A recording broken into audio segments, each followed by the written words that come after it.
Hey there, bibliophiles and those raising bibliophiles. Without ratings and warning labels, finding which books are appropriate for your children to read is like trying to navigate the wild terrain without a compass and a map.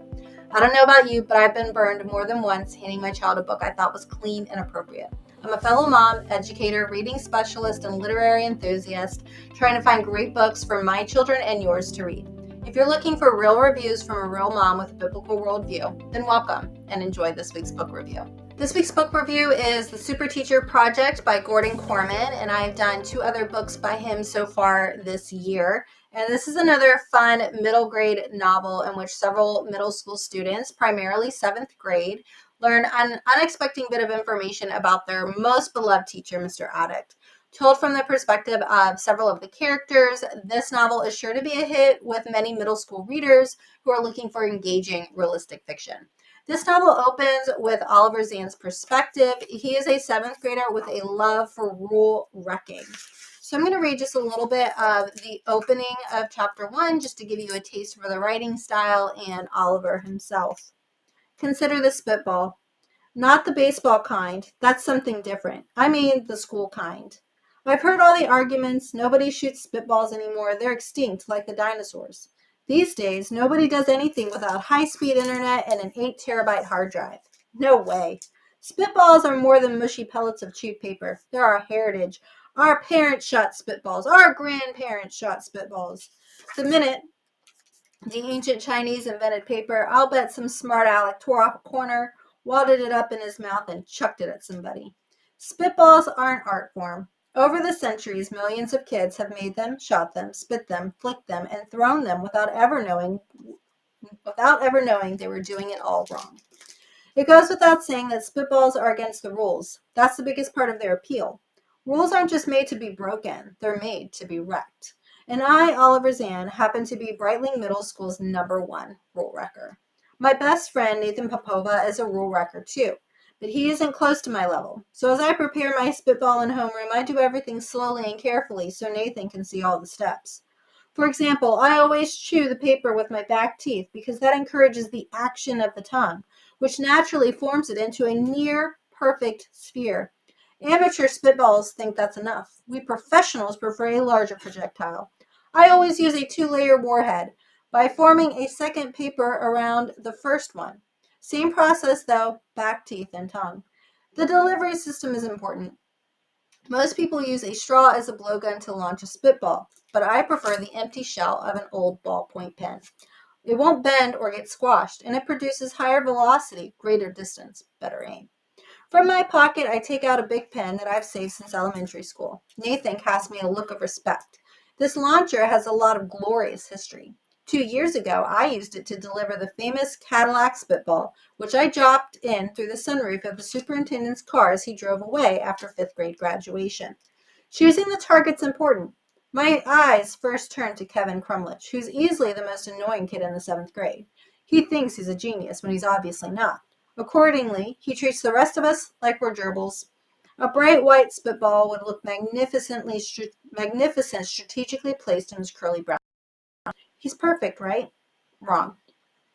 You don't pick on someone like that because everybody else does. Annoying or not, you give the kid a break. Nope, your target should be A, someone with enough of a sense of humor to laugh it off, B, someone popular who can handle a little embarrassment, or C, the new teacher walks into the front of the room. Good morning, pupils. I'm Mr. Addict. Nathan and I exchange a look of pure joy. So that gives you a little bit of the opening book. Oliver is definitely a rule wrecker. He does not like the nonsensical rules of his middle school, and he's determined to not only wreck the rules, but to record himself while doing so. And one of his favorite activities is spitballs, and Mr. Addict is able to catch one in midair. And this is when Oliver realizes that there's something off about this new teacher. Nathan Popova is Oliver's best friend and accomplice to most of his rule wrecking. Nathan does, however, question himself about how he gets himself into many of these situations, and he knows it's because he shouldn't be listening to Oliver. One of the antics in the story is that they ride a big wheel through the school, and they record themselves while they're doing it during the school's Halloween dance.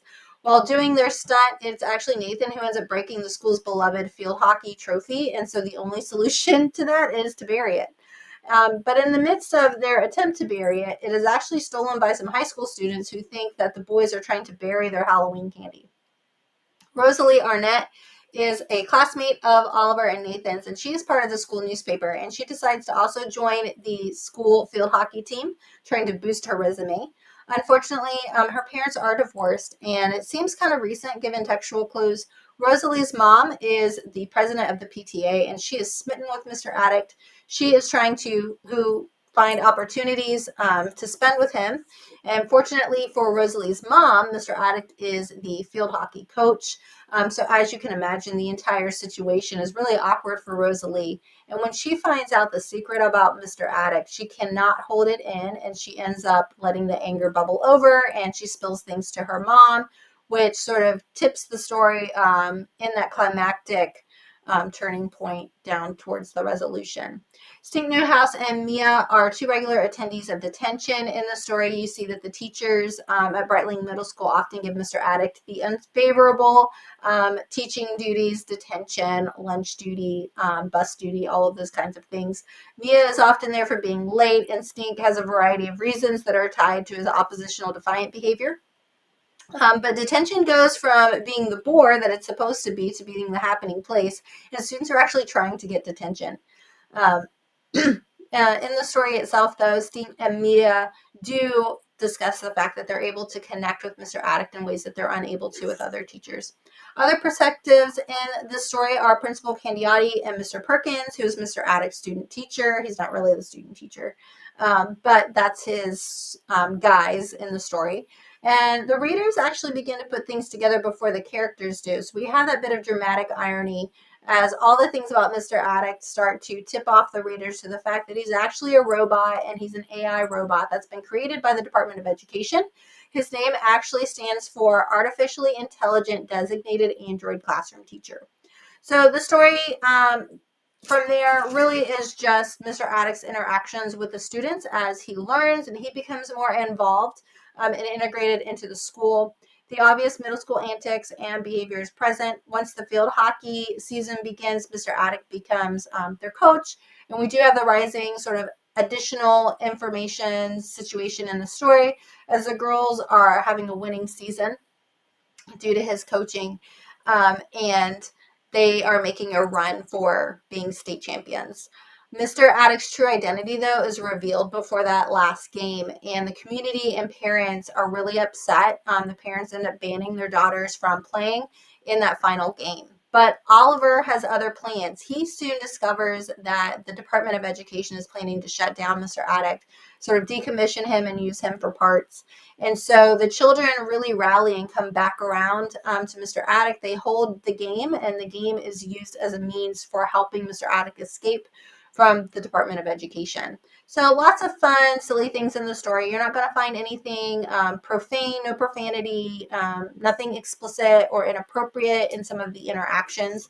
Definitely encourage you to go check out my website, holdingsteadfastreaders.com, for more details. I do have quotes on particular words or phrases just to make you aware of, so that way as a parent you have information that you need to make wise choices for your children. So there are a few things to make note of in there just to make sure.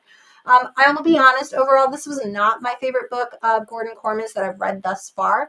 However, I do see that middle school readers would enjoy the story. It also presents an interesting opportunity for parents to discuss AI and AI robots. The students, towards the end of the story, they do see Mr. Addict as human. But we know that technology, no matter how advanced it becomes, is never going to replace human interactions. And there's really no replacement for an interaction between a human and their creator. So given all the types that AI and how it's becoming ubiquitous, I do think it's helpful to just think through and talk through with your children what are the consequences of that in a digital world that keeps advancing and changing. And so we see things like automated cars and autonomous robots and those sorts of things. So while technology can be useful, we do need to kind of talk through and think about what are some of the ethical and moral implications of that. So a unique opportunity that this story opens for parents to discuss with their children. If you are looking for a clean read for your children to read, definitely check out more information on my review to double check that this is appropriate for your children. But Overall, the Superteacher Project would definitely be a hit for most middle school readers who like that realistic fiction genre. Little sci-fi in the sense that we have an AI robot, but it's probably not that far off and not that sci-fi anymore. So hopefully this week's book review is helpful to you, and I hope that you will join me next week for another book review.